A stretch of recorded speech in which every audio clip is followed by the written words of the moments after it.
Hello and welcome to Wisdom Breaks. I'm your host, Dr. Addie. This next set of questions are audience choice questions. And so we're going to get right in there and we're going to go for it and see what Dr. Addie has to say.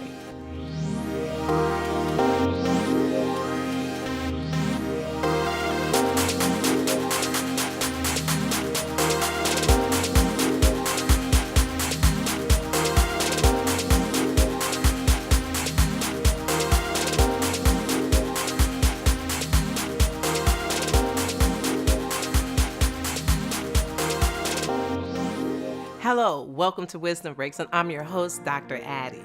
This next question comes from Columbia, South Carolina, and it says, since everyone has rights, how should I entertain a young adult that's in my class that's an atheist, being filled with the Spirit of Christ and being grounded in His Word?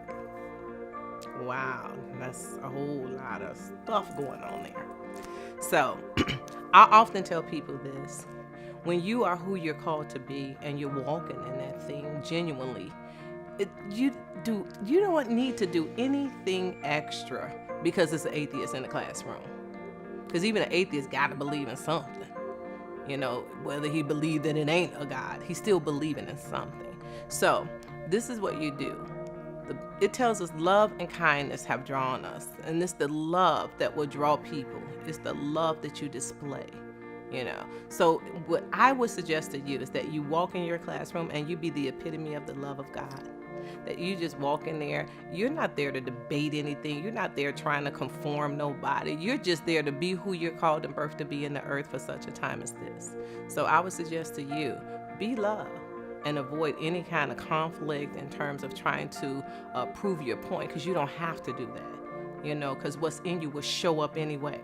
And I believe if more people really understood what was inside of them, there'll be less arguments, there'll be less than, because when you walk in who you are, the presence that you carry demand attention in any room you go to, be it a classroom, be it a beauty salon, be it a nail salon.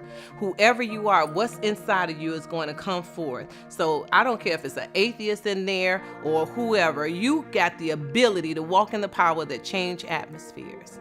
So be who you're called to be. This next question comes all the way from Madison, Illinois, and it states, how do you, as an aging parent, deal with your immature children? Wow. This question can be so frustrating and so disappointing, because as parents, and especially as Christian parents, if you really raising your kids up the way that you feel you need to raise them up, and you doing all that you do, and then they go wayward and get into other things or start doing things that's contrary to anything that you have ever taught them, it's very disappointing and it's very heartbreaking. So the way you deal with them when they're immature, or you just continue to pray, because I am a firm believer that the seed that you sow is going to bring forth this harvest in this season. So even though you may be looking at it and it may look like, oh, they never listened to me or they didn't get it, it's in there. The seed is in there. Some plant, some water, but it's going to get the increase. So I just want to encourage you, dear parent, aging parent, at that, because at that time of your life, it's when your kids, you should be able to depend on them to help you out and do some things for you. However, when you have the situation like this and they're pretty immature and don't understand the process, then the best thing that you can do is pray and intercede for your kids, and just trust that word that you put in them is going to manifest itself.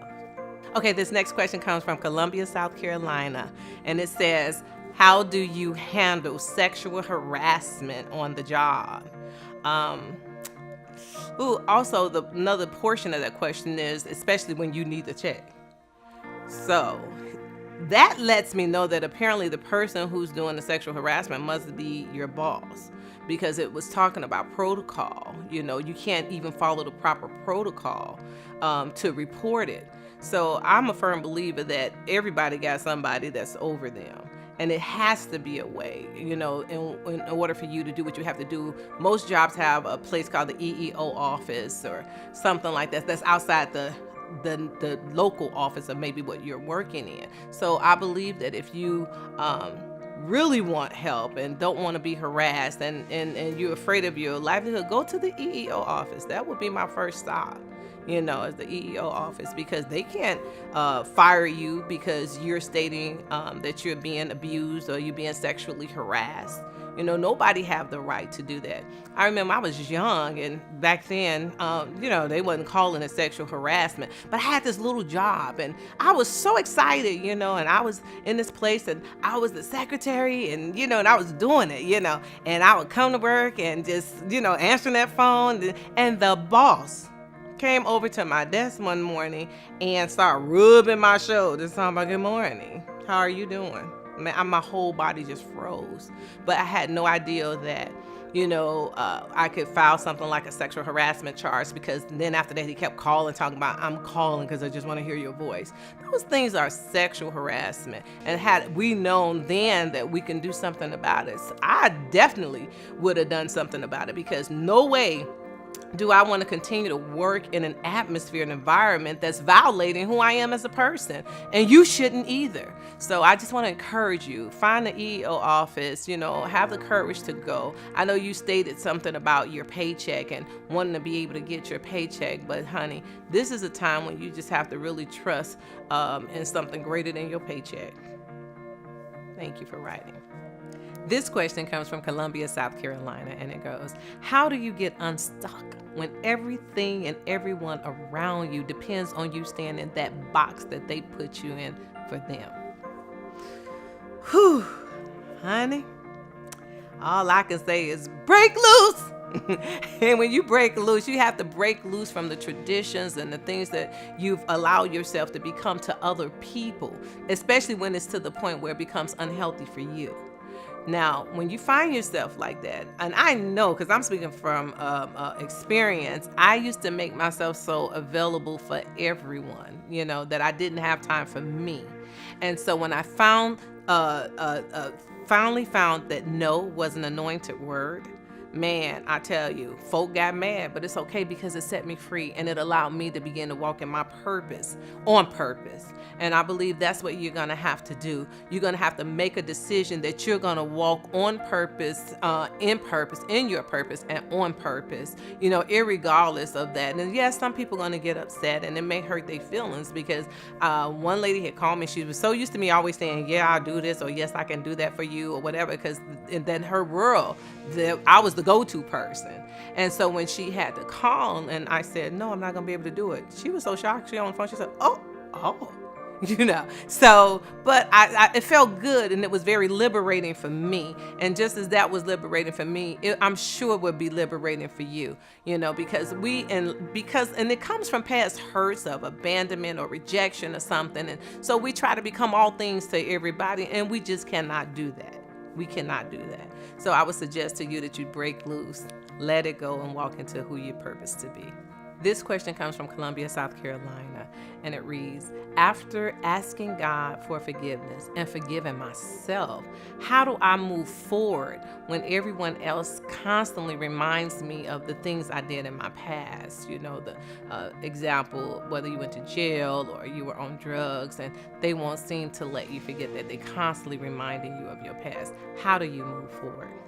Well, I got news for you. Time for you to change, friends. Time for you to change your surroundings. Time for you to change the people that you're around. Iron sharpens irons. And oftentimes we need to surround ourselves with people that are already where we're trying to go, or doing what it is we want to do. Because for all through life, you're going to always find someone who's not going to allow you to forget your past. You see, because they want to remember, because apparently maybe they're not doing anything. And so to see you move forward and to go forward, it's like leaving them in a sense. So a lot of times people want to hold on to you and want you to stay there too. But I would encourage you to keep moving forward. Don't look back. I am so proud of you for forgiving yourself and allowing God to forgive you and moving forward and taking that stand. So if it means being by yourself sometimes, then sometimes that's what it has to be. Until you get comfortable with being with who you were created to be, nobody else is going to enjoy your company either. So I would encourage you to move forward and let God bring some people into your life that's going to really propel you into your purpose. Okay, This question comes from Sierra Vista, Arizona, and it says, how long is a healthy time for a person to grieve the loss of a loved one? Well, if you know anything about grief, there's like usually 6 stages to the grief process. I call them sad and bad. First is shock, then it's denial, then it's anger, and then you're bargaining, and then you're depressed, and then finally acceptance. So oftentimes what happens is people get stuck in one of those areas, and so they may need a little help getting out of it. Maybe they need to go see a grief counselor, a bereavement counselor, and to help them along the process. But as to set a time frame, there is not a time frame, because everybody processes death differently.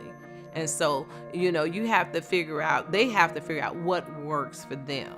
And so it may not be like you. You may be the kind of person that somebody died, you say, oh, well, they did. Okay, I cried a tear and I moved on. They may be something deeper there, and it doesn't mean anything is wrong with them. But what's important, and one thing you got to make sure, is they're not stuck in one of those processes, because people get stuck in those processes.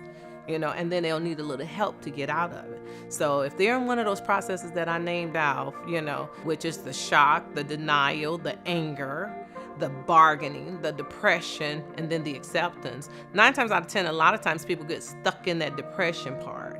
And so they need a little help getting out of that. So I would encourage you to encourage them to find someone to talk to, because help is readily available. Thank you for joining us on Wisdom Breaks today. I hope some way there was some wisdom imparted to you in your situation and your dilemma, and that Dr. Addie delivered to you. And don't forget, share the love.